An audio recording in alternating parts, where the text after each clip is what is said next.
Gervonta Davis, shots fired. You're a 30-year-old prospect, says Timothy Bradley. What's good, everybody? It's your boy, Cardinal Red Sports. Let's talk about it. Alright, y'all. So, recently, Timothy Bradley had an interview, and he was asked about the Gervonta Davis-Lamont Roach fight.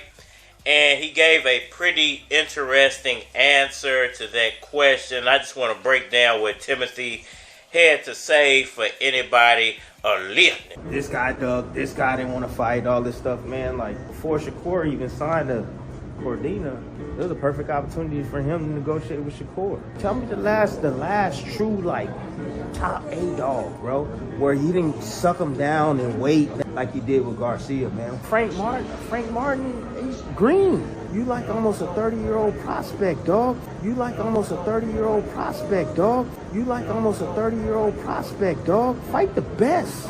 All right, so Timothy Bradley, Gervonta Davis, Lamont Roach, 30-year-old prospect. What's really going on? Yeah, I guess so. Yeah.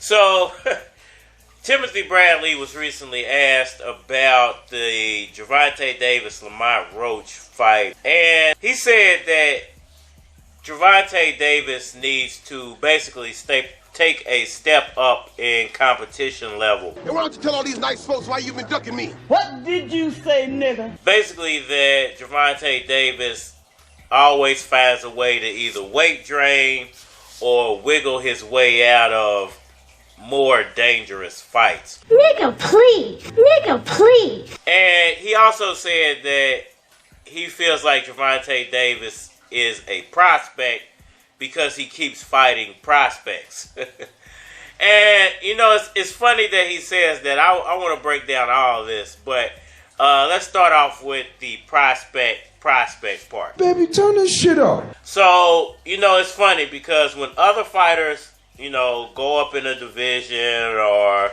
there's no other super fight to be made, then that's the first thing that they say.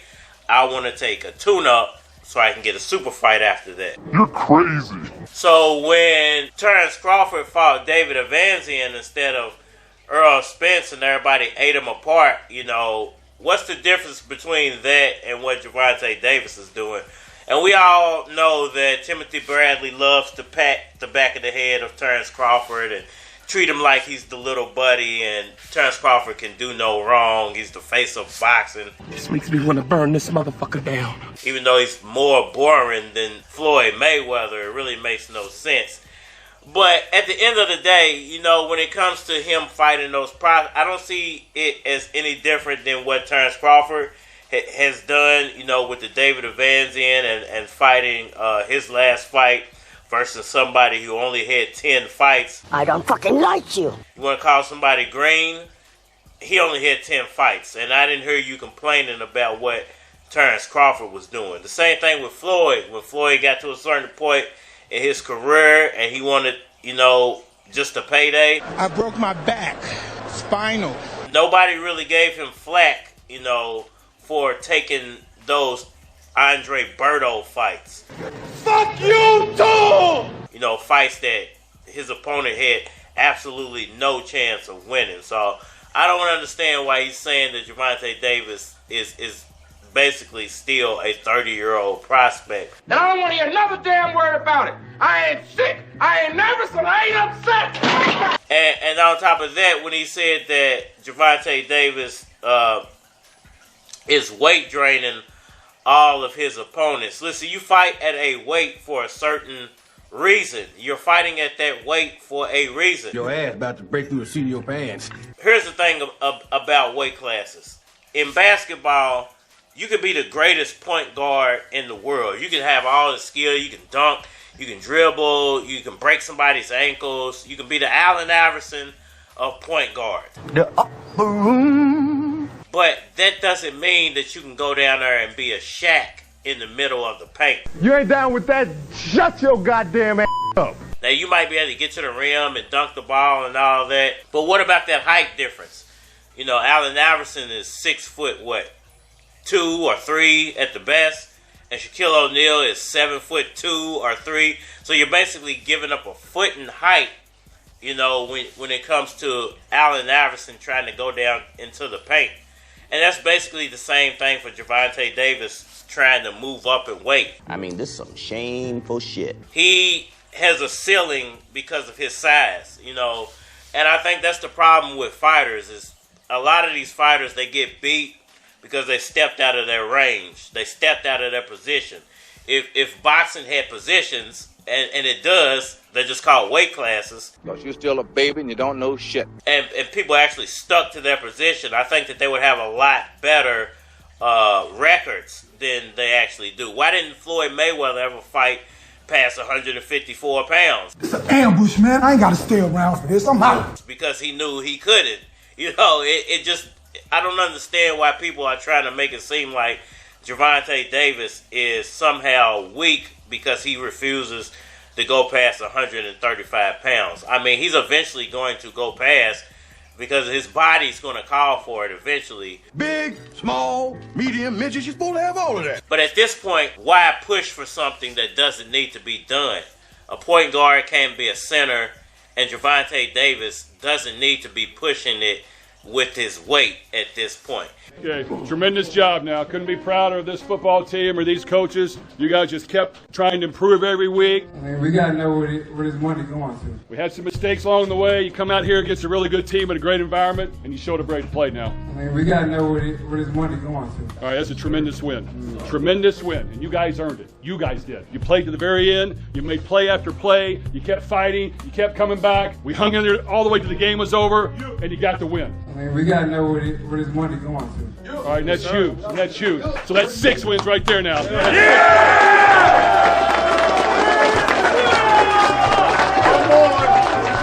mean, we got to know where this money going to. You still got a lot of season left. And as you know, I told you before, they judge you when the season's over. Okay, that's how we'll be judged, when the season's over. I mean, we got to know where this money going to. So we got to keep working. We got to keep improving. Definitely enjoy this win because you've earned it. I mean, we got to know where this money going to. Be safe. All right, tonight, be safe this weekend. We'll have some time off to get recuperated, and then we'll keep pressing forward. But you guys earned this one now. Y'all let me know what y'all think about all that down in the comment section below. The like button for me. Share, subscribe. Holler at me on all social media platforms. Facebook, Instagram, YouTube, Twitter. But you're more than likely to get a response on the tubes or holler at me over there. You want to collab or feature a product, your channel, on my channel, feel free to hit my Gmail. Because it is a flockofcards@gmail.com. And we aren't out of here. Don't try this at home. I don't know shit about boxing. If you're from the field, you know I'm fucking with you. If you're from Kentucky, you know I'm fucking with you. You ain't never heard of me, you wanna get familiar. Well, my nigga, let me paint a picture. 12 motherfuckers splitting 3 bedrooms. Dang, my nigga, let me get some leg room. Every single night we watch the 10 o'clock news. Young black man murdered over tennis shoes. Every year we move to a brand new hood. Had to fight a nigga just to make it understood. Bitch, I learned to fight from Wayne and your knuckle. First thing they taught me, nigga, swing if you touch it. Moved out of town when I turned 19. Seen $400 pounds of light green. Moved back home before I turned 20. I guess you could say that was the birth of Louis Keys. It was time to let these niggas know my name. Young Real introduced me to the game. He was rapping too big back in the day. When they had Daddy Yo and Hurricane, they was getting beats from Willie Will and Lil J.